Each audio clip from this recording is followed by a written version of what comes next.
Buenas tardes. Sean Consultores les da la más cordial bienvenida al módulo 2 del Diplomado de Sueldos y Salarios. Análisis general de las aportaciones de seguridad social, incluyendo el uso de aplicaciones electrónicas, SUA y SIPARE, misma que será impartido por Efraín Salvador Miramón, de quien me permito hacer un resumen de su trayectoria profesional. Es contador público, licenciado en Derecho, pasante en la Maestría de Derecho Corporativo y perito en auditoría forense. Es expositor, capacitador en diversos temas fiscales y de seguridad social. Es catedrático de la UNITEC, es catedrático del Instituto Leonardo Bravo, es catedrático de la Escuela Superior de Comercio y Administración. Conductor del programa Visión Fiscal, que se transmite vía internet en Argos Curso Radio los primeros miércoles de cada mes. Sin más por el momento, los dejo con el expositor, deseándoles de antemano satisfagan sus expectativas.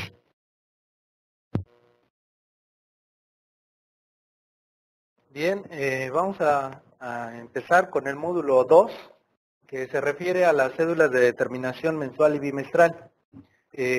Nosotros sabemos que la parte, digamos, práctica de lo que es la determinación de las cuotas, pues prácticamente te la hace un programa de cómputo, el denominado SUA. Y ya cada mes determina cuánto tienes que pagar de cuota fija, de prestaciones de gastos médicos, cuánto tienes que pagar de SAR, de Infonavit, todo el cálculo te lo realiza. Nosotros confiamos ciegamente en el sistema. Suponemos que está bien, porque lo hizo ¿quién? El instituto. Y que se hizo apegado a las normas y a las disposiciones legales.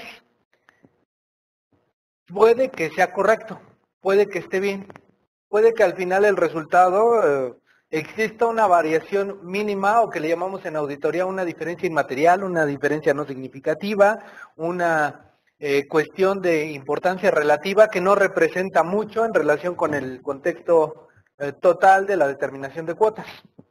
Al final pudiéramos aterrizar en eso. Sin embargo, ese sistema tiene una fase. Su fase es la determinación de las cuotas, pero previo a él estamos nosotros. ¿Para qué? Para alimentar al sistema. Y un dato primordial en la alimentación del sistema es el salario base de cotización. Por eso puede que toda la fórmula y todo el cálculo y todo lo que haga el sistema puede que sea lo correcto y que sea lo adecuado y que sea conforme a la norma. Probablemente encontremos que a lo mejor estamos duplicando algún pago en alguna rama, lo vamos a tocar al final, igual no del día de hoy, pero sí el día de mañana, en la cuestión de la ilegalidad ahí que se dice de los gastos médicos y pensionados, que hay una duplicidad de pago. Pero estas cuotas tienen como base el salario base de cotización. Y si ese salario está incorrectamente determinado, entonces las cuotas por consecuencias están indebidamente determinadas. De tal forma que por eso nosotros nos vamos a centrar el día de hoy en el análisis de ese salario base de cotización, para que al momento en que se realice la captura del dato y de demás información que nosotros alimentamos a esa base de datos, pues el resultado sea lo más apegado a la legalidad, lo más apegado a la norma. Pero si desde el principio nuestro dato es incorrecto, obvio, nuestro pago de cuotas es incorrecto. Entonces vamos a estar también hablando ahí de ciertas diferencias en apreciación con los criterios del Seguro Social. Este es el temario. Es un temario que vamos a abarcar 18 puntos. Entonces es sumamente amplio, es muy ambicioso. Sin embargo, pues de todo esto vamos a ir hablando de una manera muy somera en algunos casos y en algunos otros nos vamos a ir deteniendo poco a poco. ¿Ok? Bien. El fundamento constitucional, ¿de dónde surge esta cuestión de las cuotas al Seguro Social? Artículo 123. Artículo 123 que se encuentra en el título sexto de nuestra Constitución Política de los Estados Unidos Mexicanos.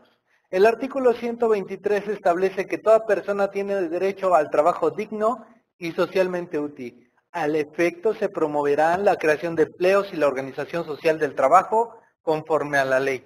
El Congreso de la Unión, sin contravenir las bases siguientes, deberá expedir las leyes de trabajo que deberán regular las que rigen entre obreros, jornaleros, empleados domésticos, artesanos y de una manera general todo contrato de trabajo. Este es el denominado apartado A, que es el que se les aplica a personas que son contratadas por particulares para el desempeño de un trabajo. Y entonces, generalmente decimos, eres trabajador, pero ¿a qué apartado corresponde tu regulación? Puede ser el apartado A o el apartado B. Cuando sabemos que la persona trabaja con gobierno o con el Estado, entonces decimos, tú correspondes al apartado B. Y hay otra ley federal relacionada con los del apartado B. Y por lo tanto no le aplican las reglas del apartado A.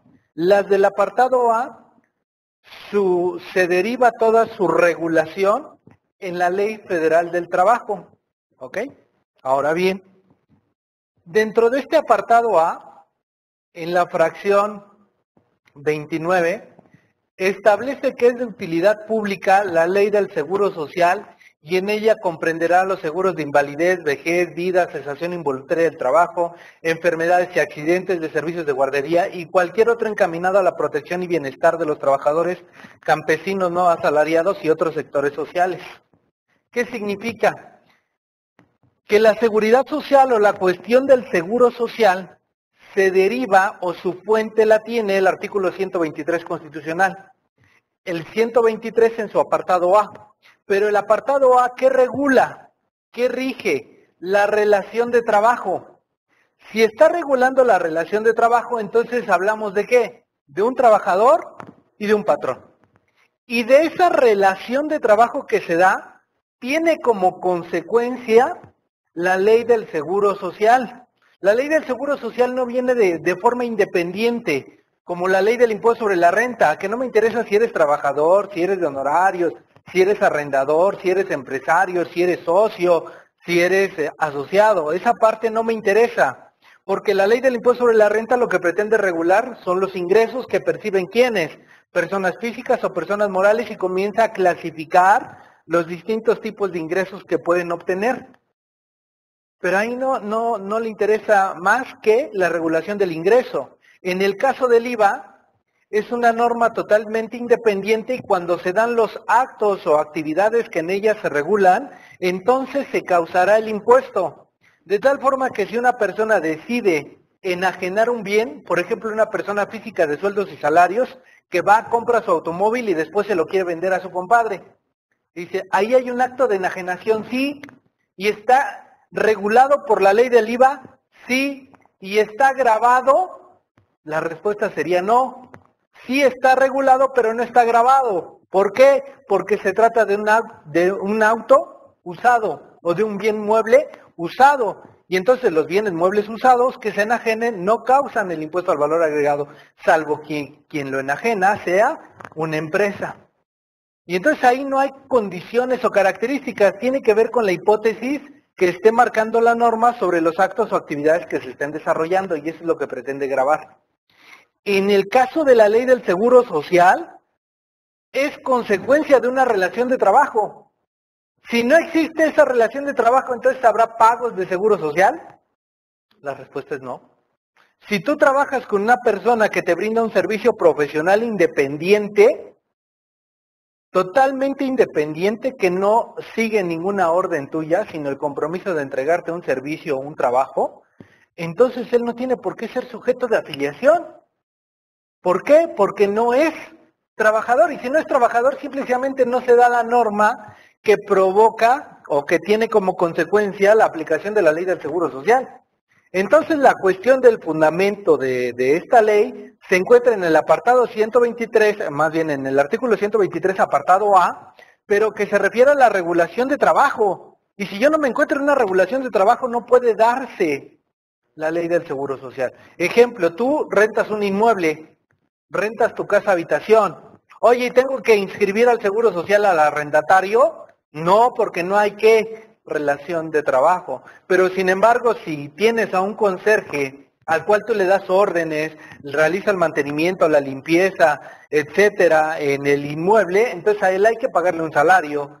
Y entonces en esa relación de trabajo que se regula a través del 123, en el apartado A, las cuestiones entre particulares, entonces sí hay como consecuencia el pago del seguro social.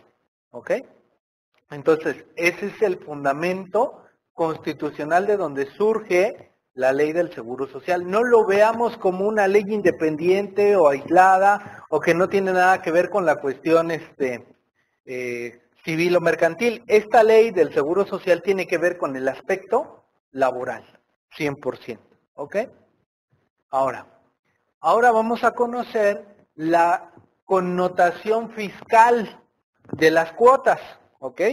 En este sentido, el artículo 2 del Código Fiscal de la Federación establece que las contribuciones se clasifican en impuestos, aportaciones de seguridad social, contribuciones de mejoras y derechos. Son 4 distintas contribuciones y ahí las tenemos clasificadas.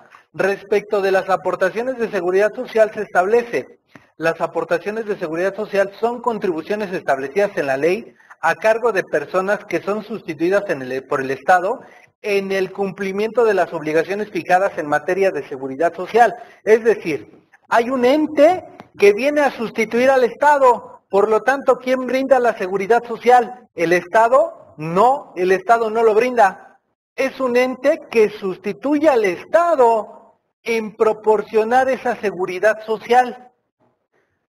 Ahora, en ese sentido, entonces, si no es el Estado, es un organismo independiente que pretende brindar la seguridad social ¿hacia quiénes? Hacia personas denominadas trabajadores. ¿Ok?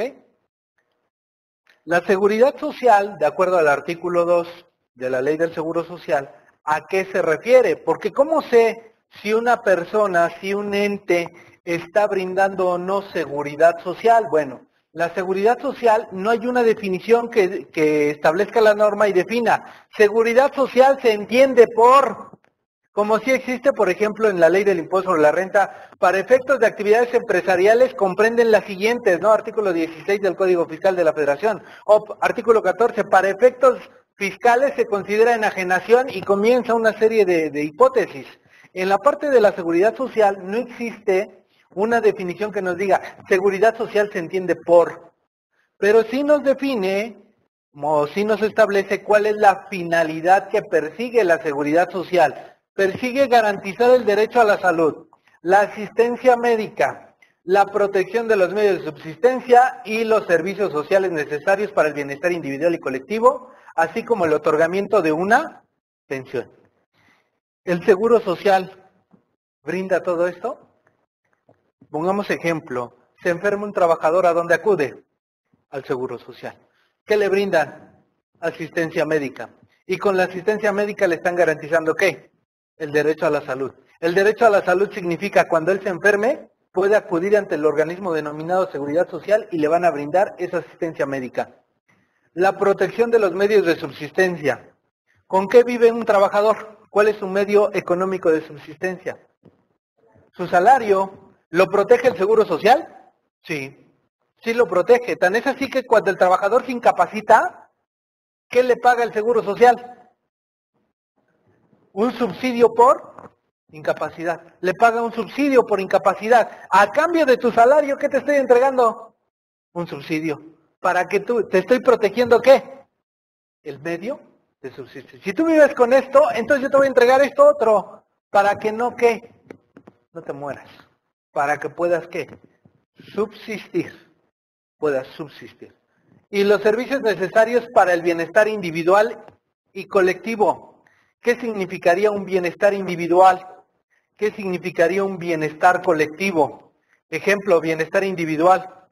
¿El instituto tiene centros vacacionales? Sí, cuenta con centros vacacionales. ¿Tienen derecho los asegurados a participar de esos beneficios o de esos centros vacacionales? Sí, y les hacen descuentos. Y entonces ahí tienen un servicio, ¿qué? Social. ¿ok? Un bienestar individual. Un bienestar individual también lo tienen ¿en qué? En el derecho al servicio de guarderías.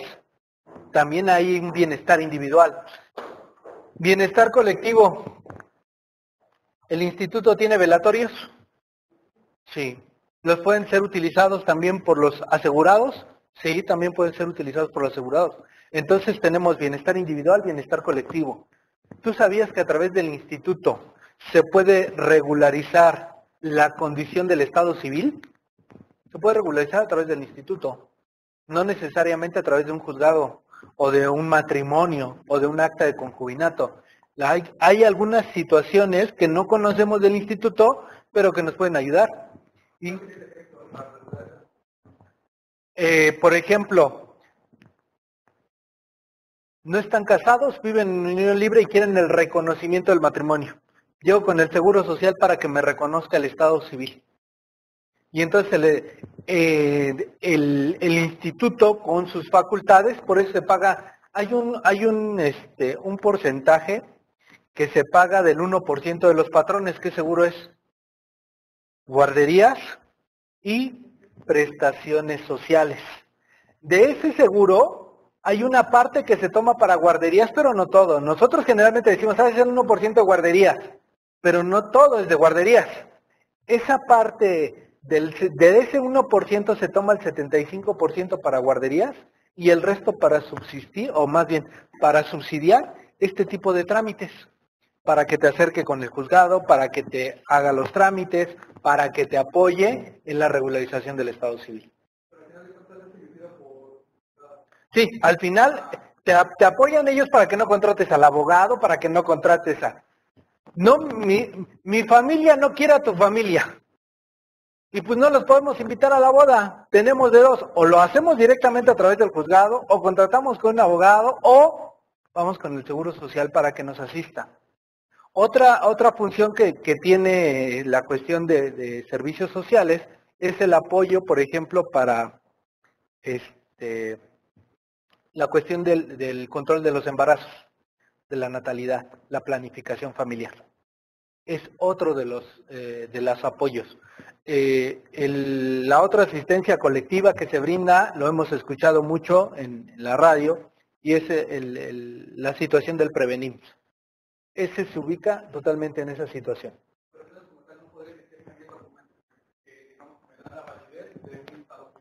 Te apoya a la regularización, más no que él te dé el documento, te apoya a regularizarte en el estado civil, ¿ok?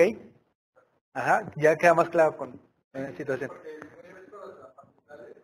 Ajá, sí, no, de que te diga no, porque la cuestión del estado civil conforme al artículo 3 del Código Federal del Código Civil Federal, en la cuestión del estado civil de las personas se atiende a la cuestión local en donde se celebra en la cuestión civil por cada estado. Es decir, la cuestión civil, el matrimonio, no está regulado en el Código Civil Federal, hay una regulación, pero es por excepción.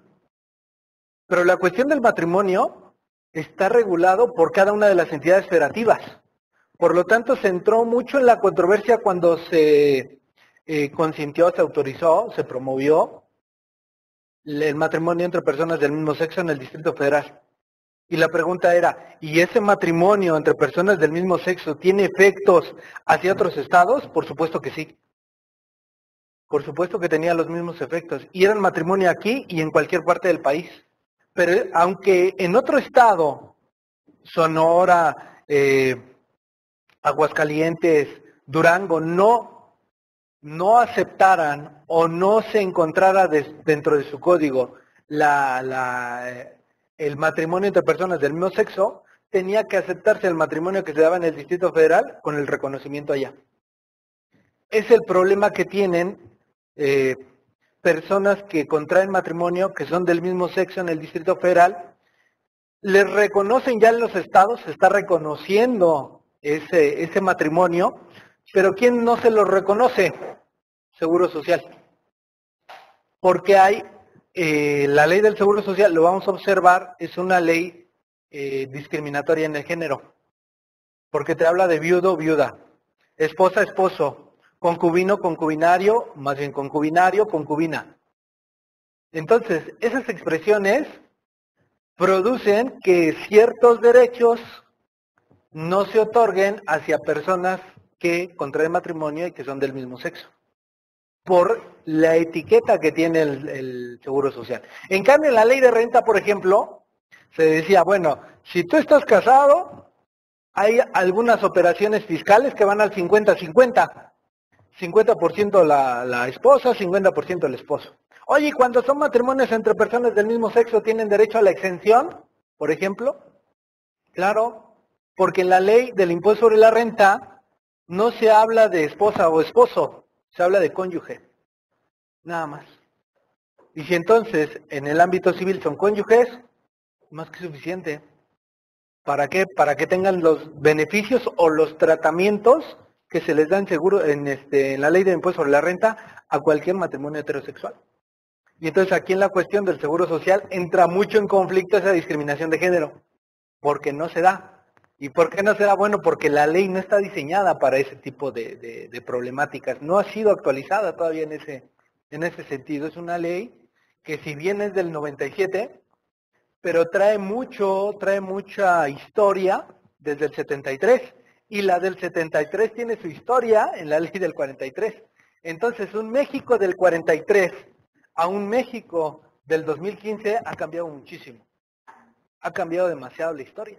Y entonces, en ese sentido, se han ido actualizando normas, pero la ley del Seguro Social en la cuestión de género sigue siendo sumamente discriminatoria.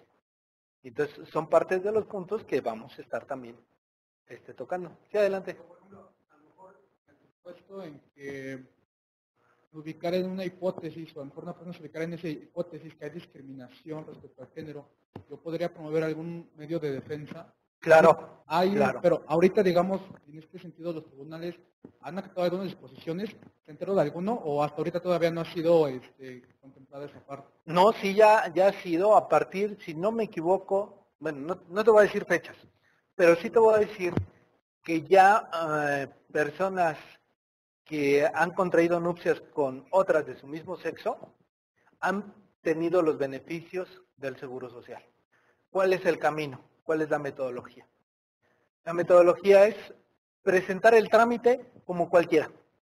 Como cualquiera se presenta el trámite, porque no puede llegar nada más con decir, es que el seguro, yo creo que me va a rechazar el trámite porque estamos casados y somos del mismo sexo, somos del mismo género, y entonces me va a rechazar el trámite. Con esos supuestos no, tienes que iniciar el trámite. Cuando uno inicia el trámite, por ejemplo, el de una pensión, el trámite, por ejemplo, de la atención médica, porque nosotros sabemos que en la atención médica está, y vamos a entrar un poquito con la definición de conceptos, está el asegurado. ¿Quién es el asegurado? El trabajador. El trabajador, ese es el asegurado. ¿Por qué? Porque es al que le otorga el número de seguridad social y es al que se le retienen las cuotas. Él es el asegurado. Hay otro que son los beneficiarios. ¿Quiénes son los beneficiarios? Los que dependen ¿de quién? Del asegurado. Y en esos beneficiarios tenemos a quiénes?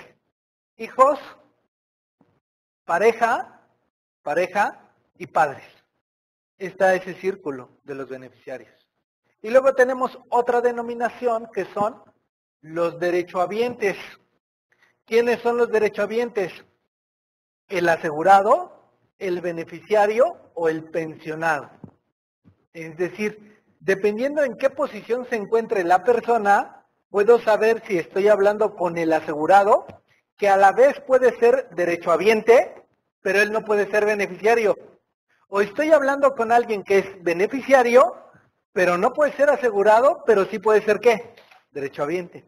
Es un poquito un juego de palabras ahí con esos tres conceptos, porque a veces con qué situación te presentas al instituto.